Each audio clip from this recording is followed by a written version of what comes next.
hadisnya. Bismillahirrahmanirrahim. Bismillahirrahmanirrahim. Ala Allah la haula wala quwata illa billahil aliyul azim. Ayeuna urang ngaos kana kitab Tanqihul Qaul al Hasis fi Syarhi Lubabul Hadis. Di dieu muqaddimahna nyebutan kana bab-bab anu aya dina ieu kitab sadayana aya 40 bab.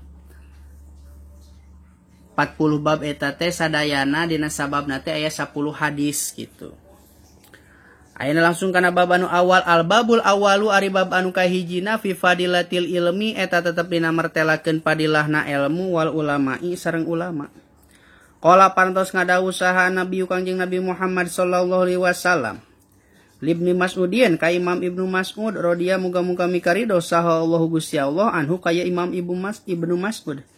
Ya Ibnu Mas'ud, wahai Ibnu Mas'ud atawa hei Ibnu Mas'ud, julu suka diuk anjeun saatan dina sakedeung pi majlisil ilmu dina majelis ilmu. Latamasu anu henteu nulis atawa anu henteu nyekel anjeun kolaman kana pulpen. Walatak tubu jeung teu nulis anjeun harapan kana hiji huruf oge. Khairon eta leuwih alus laka eta tetepikeun anjeun min itki alpiroqobatin tinimbang ngamerdekakeun 1000 hamba sahaya atawa abid. Wanadzoruka jeung ari ningalina anjeun ila wajhil ulama'i ka wajahna ulama khairon eta leuwih alus laka eta tetepikeun anjeun min alpi parsin tinimbang 1000 kuda tasodakata anu nyodakohkeun anjeun biha kana itu kuda fisabilillahi dina jalan Allah.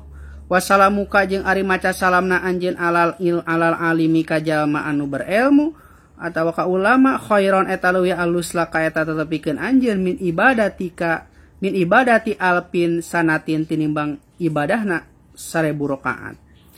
Wa qala jeung parantos ngadawuh Kanjeng Nabi Muhammad sallallahu alaihi wasallam. Pakihun ari jalma anu ahli fikih wahidun anu sahiji mutawarraun tur anu diajar apik asyadu eta leuwih gagah ala syaitoni kana ngelehkeun kana setan min alpi abidin tibatan 1000 abid mujtahidin anu gumati tinimbang 1000 ahli ibadah anu gumati jahilan tur anu bodoh teu ngarti fikih waroin tur apik. Jadi hiji jalma anu ngarti kana ilmu fikih eta leuwih bagus leuwih gagah ngelehkeun kana setan tinimbang 1000 jalma anu teu ngarti kana ilmu fikih dina ibadahna. Wa qala sareng parantos ngadawuh Kanjeng Nabi Muhammad sallallahu alaihi wasallam fadlul alimi ari unggulna jalma anu berilmu alal abidi ngelehkeun ka jalma anu ibadah biasa anu teu berilmu kitu teh ibadahna teh ka fadlil qamari eta sapertikeun unggulna bulan lailatul badri dina tanggal 14 bulan purnama ala sairil kawakibi ngelehkeun kana sakakalina pirang-pirang bentang gitu. Wa qala sareng parantos ngadawuh Kanjeng Nabi Muhammad sallallahu alaihi wasallam man ari saning jalma intaqala anu pindah ieu si jalma liat ta'allama kana rek ngaji ieu si jalma aliman ka jalma nu berilmu goparo tah geus ngahampura lahu ka itu si geus ngahampura Gusti Allah lahu ka ieu si jalma qabla ayahtua dina samemeh ngalangkahkeun kakina ieu si jalma. Wa qala jeung parantos ngadawuh Kanjeng Nabi Muhammad sallallahu alaihi wasallam akromu kudu ngamulyakeun aranjeun kabeh al ulama ika para ulama fa innahu mangkasanya nyana para ulama indallahi dina mungguhi Gusti Allah taala karimau eta anu marulya kabeh mukromuna tur anu pirang-pirang anu dimulyakeun.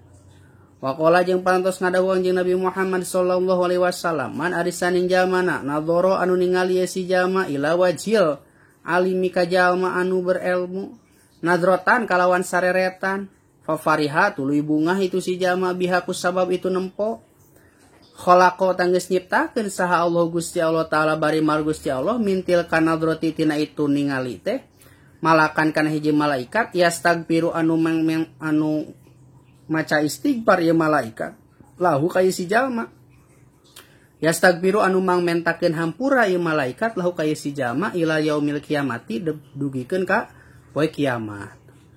Wa qala sareng parantos ngadawuh saha Nabi Kanjeng Nabi Muhammad sallallahu alaihi wasallam man ari saning jalmana akroma anu ngamulyakeun si jalma aliman ka jalma berilmu faqad akroma maka teteh geus ngamulyakeun itu si jalma ni ka kuring Waman jeung ari saning jalmana akroma anu ngamulyakeun ieu si jalma ni ka kuring faqad akroma maka tetela geus ngamulyakeun saha Allah Gusti Allah. Fama wahu mangka ari tempatna itu si jalma al jannata eta di surga. Wah, bagus.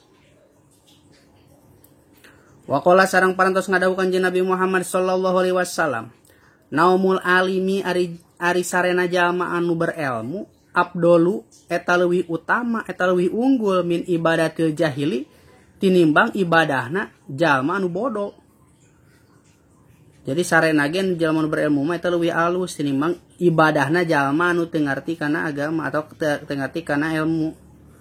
Wa qala sareng ngadawuh ka Nabi Kanjeng Nabi Muhammad sallallahu alaihi wasallam, man ari saning jalmana ta'alama anu belajar ieu si jalma baban kana hiji bab. Baban kana hiji bab minal ilmi tina hiji ilmu ya'malu tuluy ngamalkeun ieu si jalma bihi kana eta ilmu. Aulam ya'mal atawa henteu ngamalkeun ieu si jalma bihi kana eta ilmu kana tabukti eta si jalma abdulu eta leuwih utama min ayu salat tibatan jalma anu salat ieu si jalma al parokaatin kana 1000 rakaat tatawuan anu salat sunat. Jadi jalma anu belajar kana hiji bab tina ilmu eta leuwih alus tibatan jalma anu salat 1000 rakaat tibatan jalma anu salat sunat 1000 rakaat. Waqala sareng parantos ngadawuh saha Nabi Kanjeng Nabi Muhammad sallallahu alaihi wasallam, man ari saning jalmana zaro anu jara ieu si jalma aliman ka jalma anu berilmu pakaan nama tah kaya itu si jalma zaro eta jara itu si jalma ni ka kuring cek Kanjeng Nabi.